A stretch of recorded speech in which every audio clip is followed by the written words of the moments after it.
Being a woman is tough. Women of Excellence with Janeé Hill encourages, equips, and empowers women with real solutions to real issues. From business to family, to health and relationships, work-life balance. If women face it, we address it with heart, humor, and a hands-on approach. Women of Excellence, where laughter meets tough love as we do life together. Welcome to Women of Excellence. I'm Janeé, your host. And have you ever felt like you wanted more out of life? Well, today, instead of trying to get more out of life, we're going to look at how to put more meaning into life. And I'm super excited. We've got some awesome guests. We have Dr. Marsha Reynolds, who actually has written the book Wonder Woman, Wander, and has done lots of research on smart, strong women. And so she's going to kind of give us the mind part to why we may feel like there's more we should be doing. And then we have Sarah from Blushington Beauty. And I'm going to ask some tough questions like beauty. I mean, makeup seems a little bit superficial when we're talking about meaning out of life, but she's got some interesting thoughts, plus beauty tips for any age. And then our first guest, her name is Peggy Pepper. Yes, that is her real name. And in the spirit of transparency, because that is what we are about at Women of Excellence, I was a little intimidated when I met Peggy. Peggy and I were both volunteering for Exodus Ministries. Exodus Ministries reunites formerly incarcerated mothers with their children through a 12-month residential program. And so Exodus Ministries had put together a think tank of business women because they were wanting some ideas on how we could get these moms employed in better jobs, into better jobs. And so many of us, like I said, we were business women, so we come with our little business attire on. And Peggy Pepper shows up in workout clothes. A, that's a bold move. B, she didn't have makeup on. I mean, and I was like, who has the confidence? I don't, clearly, to go anywhere without makeup on, but Peggy did. And she rocked it. But then, oh, that's a great picture of Peggy. If you can't see, you're going to have to find our YouTube at Real Janeé Hill because I'm showing a picture of Peggy. Only Peggy Pepper could look that good making a crazy face. But so Peggy, we all introduce ourselves and I'm like, my name's Janeé. I'm a television producer and brand strategist. And then it comes to Peggy and she's like, oh, my name's Peggy Pepper. And early in my career, I was an award-winning producer for multiple ad campaigns. And then I left that, went to be an entrepreneur for a billion-dollar company, or it had $1 billion with a B in revenue. And then I did a special project for the White House where I took female entrepreneurs and created workshops to where they could pursue their dreams and start their own businesses. And I did that across the nation and then realized I had a passion for women. And when I picked my jaw up off the ground, just, over the top impressed and intimidated by this lady's business acumen, it was just crazy. But I think in knowing Peggy, her biggest project yet is what she's doing now, which is propelling positivity. So please help me welcome Peggy Pepper. Peggy, are you on? I am here. Yay! Yay! And so Peggy is in beautiful Highland, North Carolina, right? And it is snowing like crazy right now. I mean, snowing. That's why I have a little fire going in the fireplace because my husband and I are renovating a house and we're in this rental house that doesn't always have heat. So it's literally, I've got like 6 pairs of socks on and a blanket over me with the fire going in the background. But we are going to do this. But Peggy, one thing I know about you is that you will make the best of any situation. And so tell us about what you're doing now. What I'm doing now is, I've gotten tired of all the negativity everywhere all the time. We start to think that the world's a crazy place and there are a lot of crazy people who are not very nice in it. And I have always kind of had a positive take on things my entire life. And so I decided at this point in life that I wanted to create something that would propel positivity all the time, every day, and not in this sort of, woo-woo la-la kind of way.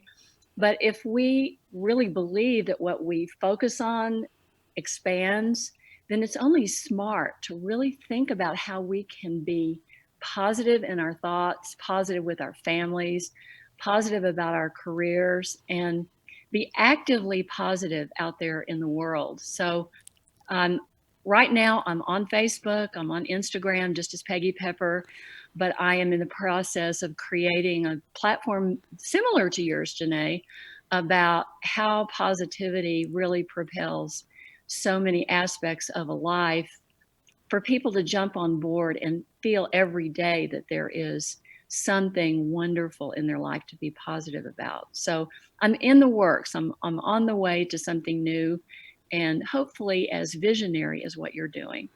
Awesome. Well, many things that I want to talk to you about today, Peggy, but one of them being I love the fact that you say in the works. And I think sometimes as high achieving women, we think we have to have it all figured out before we just dive in. So can you give us your perspective on that?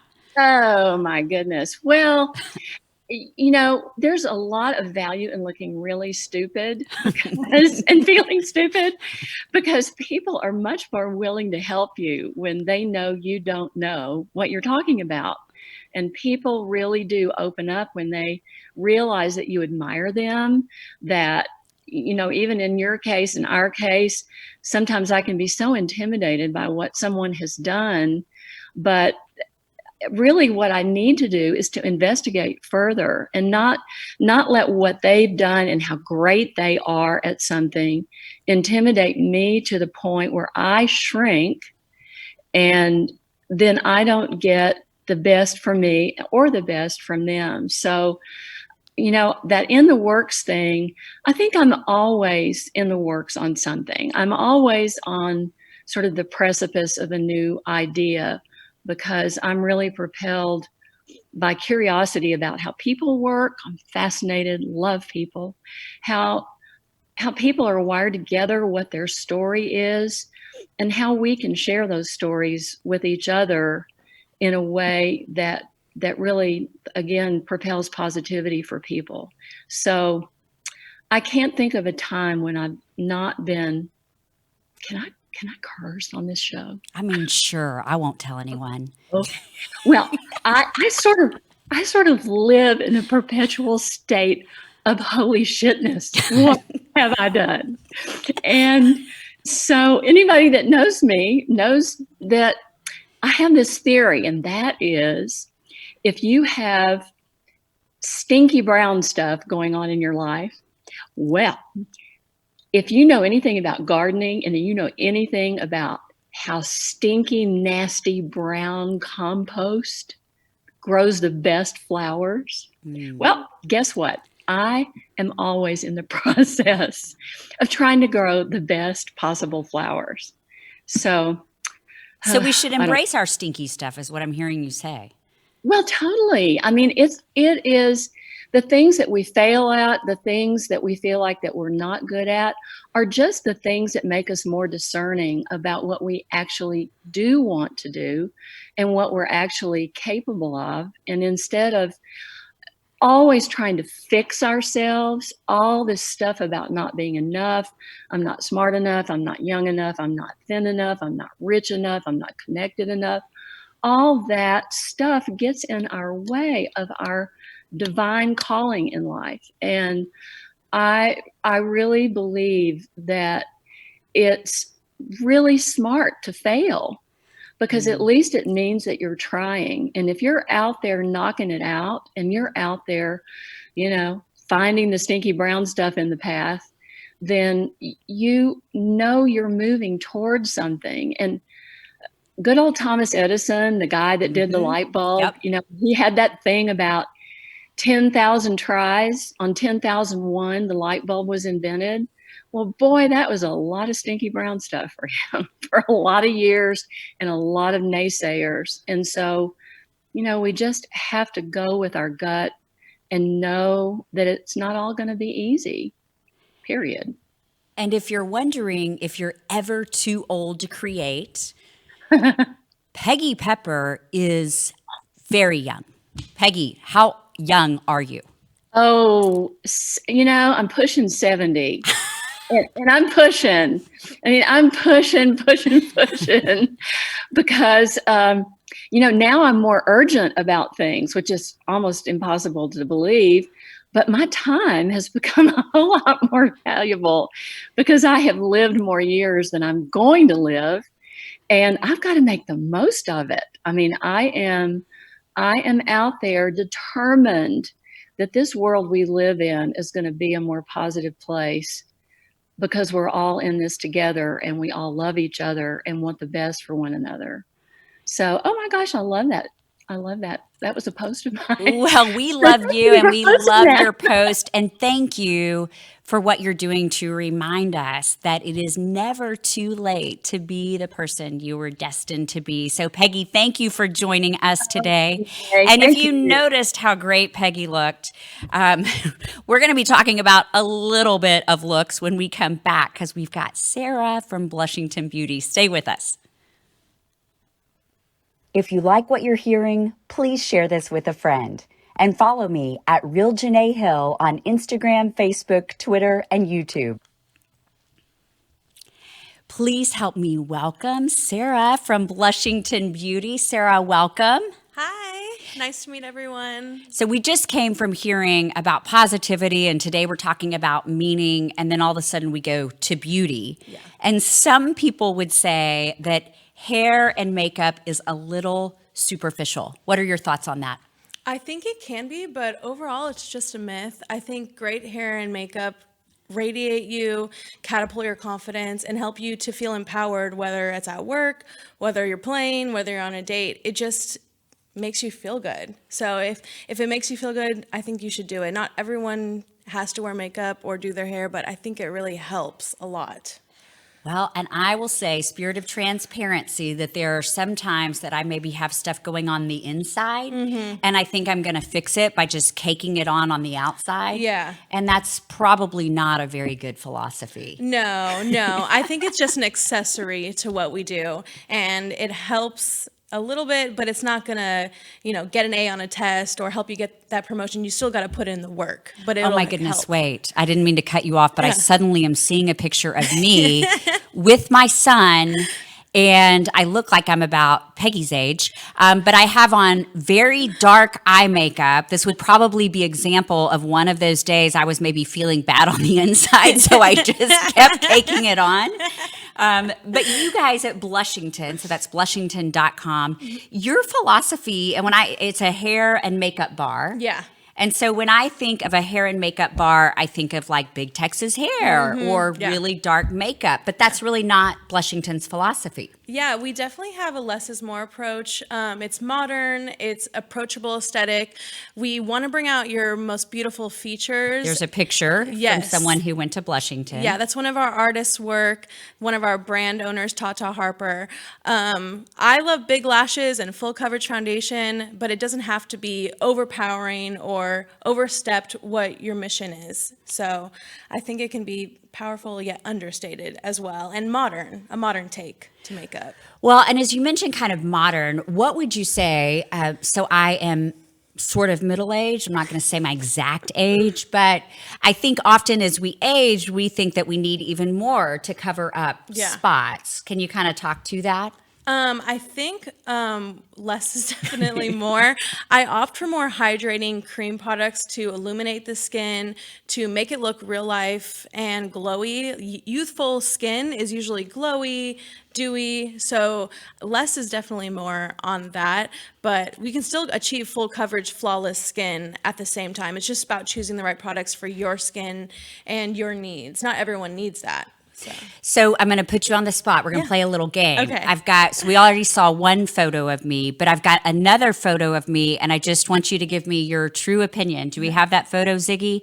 Give me just a second to cue it back up. You're just going to love it. So I think we have one where my hair's done. We're in Texas, and Texas is known for big hair. Yeah. Why do you think that is? It must have stemmed. I'm from California originally, but this is my outside perspective that it stemmed from beauty pageants. We idolize these Oh, women. true. They have the big hair, and there's nothing wrong with that. But it definitely, I feel like it stems from the pageant world where you look up to your hometown queen, the hometown princess.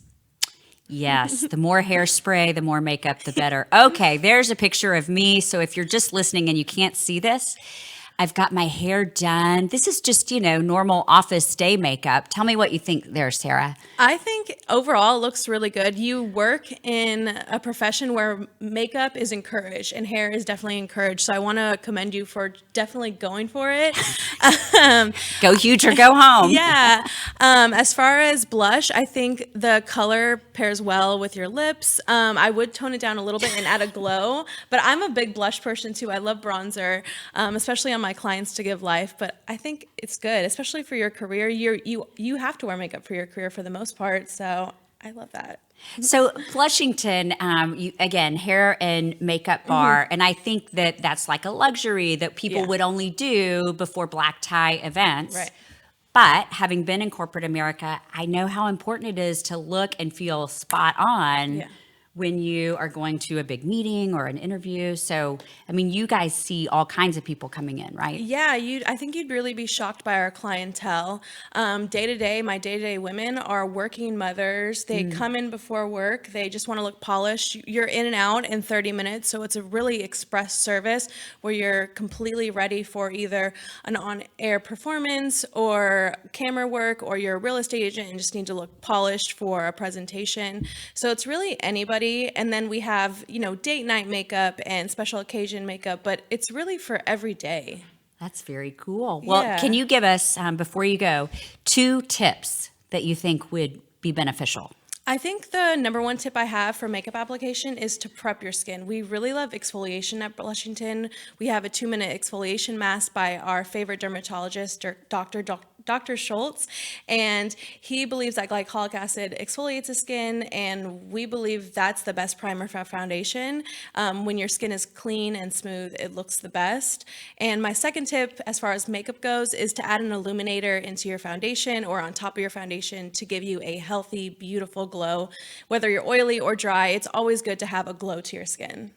Awesome. And now, if you're like me and that I am not good at going to these places, they apply my makeup and then I'm like, it looks great, but I don't know what they did. You guys actually offer classes, right? Yeah, so we have a more hands-on approach to our teaching methods at Blushington, which, because it's more interactive, I think you're going to take away more from the class. It's one-on-one with an artist. We do half the face, you do the other half, so you're putting in the work, you're getting muscle memory in, you will correct techniques or show you new techniques. And one of my favorite classes that we offer is our 10 years younger class, where we show you how to get a really youthful complexion, switch out products that you already have, or incorporate more to get the best look for you. I don't mean to put you on the spot, Sarah, but I will. It sounds like this would be like an awesome gift for a super mom who maybe needs, so maybe we need to have like a little Mother's Day competition and people could like nominate their moms and they could win a free class. I think that would be perfect. Any woman is welcome. We're here for all ages to tailor, customize anything for you and find your best look.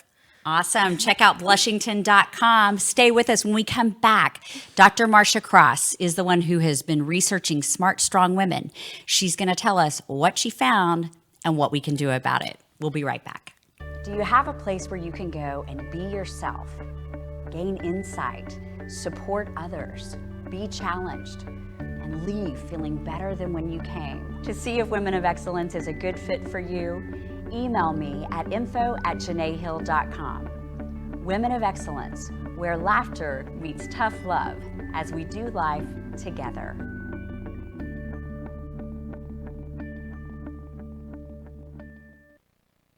Welcome back to Women of Excellence. I want you to help me meet Dr. Marsha Reynolds. I called her Dr. Marsha Cross right before break.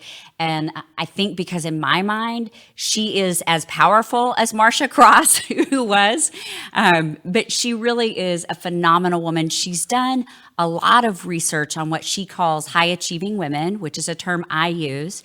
If you are listening and you think, I'm not a high achieving woman, I'm in a really rough spot, please don't tune out, because I just want to tell you that from my own experience, high achieving women have often been through a heck of a lot to get where they are. So if you are listening and looking to better yourself, chances are you're a high achieving woman. So please help me welcome Dr. Marsha Reynolds, the author of Wonder Woman. Hi, Dr. Reynolds.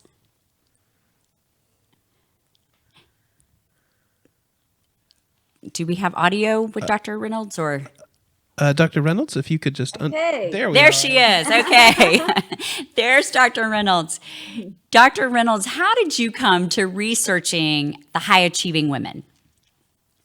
Well, actually, I was listening to this man talk at a conference, and he was explaining the difference between men and women in the workplace.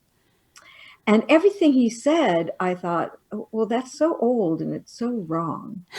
So I was having to do my dissertation, and I thought this could be a good topic. And I went out and found that women, even women, were only writing for women as if we were all the same. And nobody was addressing, and I love what you said about high achieving women. It's just women with dreams and goals, and we want to accomplish that. Mm-hmm.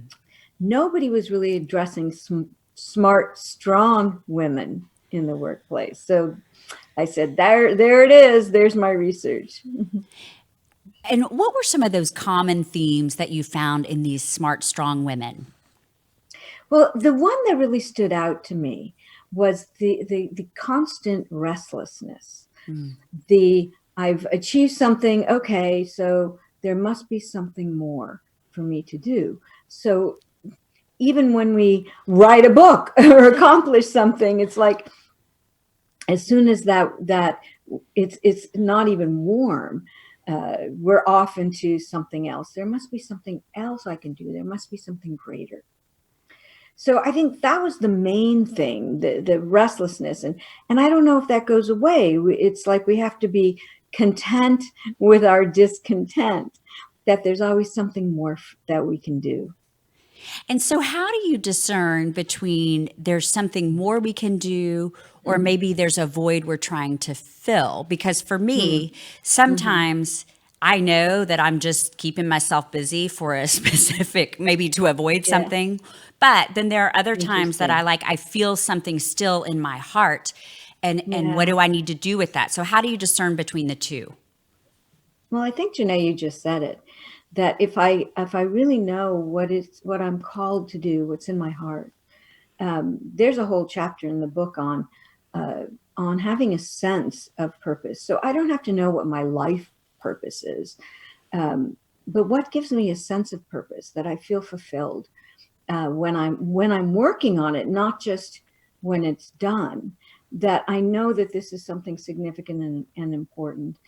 And that was another thing I found with high achieving women, is that not only are we in motion, but the work we have to do has to be meaningful. There has to be significance to it. Otherwise, it's like, why am I doing this? I'm just giving up my days for busy work. So I think what you said, is this something of value? And is this what my heart is saying is good work for me? In your research on kind of these strong, smart women, how many of them have been through maybe rough times? I don't know if that was even part of your research. Well, it's an interesting question. It depends on what you call rough times. I think that all of us have dilemmas that we have to go through and fires that we have to put out. But I think that all the difficulties we've had in our lives, either we can shut them out or we can learn from them. And I think that the most successful women stop and say, so what happened there? What's the takeaway for me? And not be embarrassed for what we might have done wrong, but to say it was a learning opportunity. So I can take it for the next, because I've had quite a few learning opportunities in my life, as well as I'm sure you have as well. But if we keep putting ourselves out there, we are going to run into difficulties and disappointments. And we just build on that and keep going.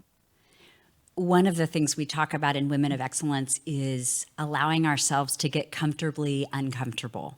Because if we're not getting uncomfortable, it's my experience, we're not growing. Yeah. Yeah. So it sounds like you've seen that. And you have just a great way to look at a midlife crisis. I think we hear about men having midlife crises, but really you've got a term for that. Yeah. I call it a midlife crisis of identity. So for women, it's not so much looking back and saying, what did I miss? What did I not do? They look forward to, what is it that I want to achieve now? What is it I want to leave behind? What do I want to be remembered for? So when we're younger, we focus on uh, establishing a career, making a name for ourselves in whatever line of work that we do. But the first time it really hits us, it seems like it's right at 40, where we start questioning, for what purpose am I doing this? And is it making a difference for people? And am I able to use my strengths, my talents, my gifts in the best way possible to create something powerful?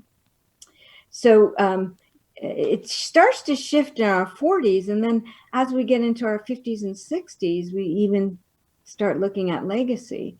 Is this what I want to leave behind and be remembered for?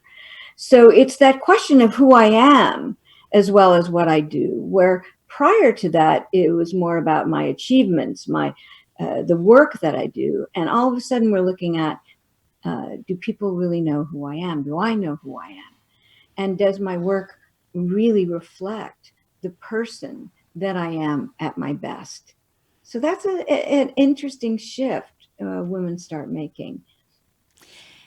Thank you, Dr. Marsha Reynolds, for joining us. She's got a lot of articles, and she also has a new book coming out in April, Outsmart Your Brain. I highly recommend following her and checking out her work.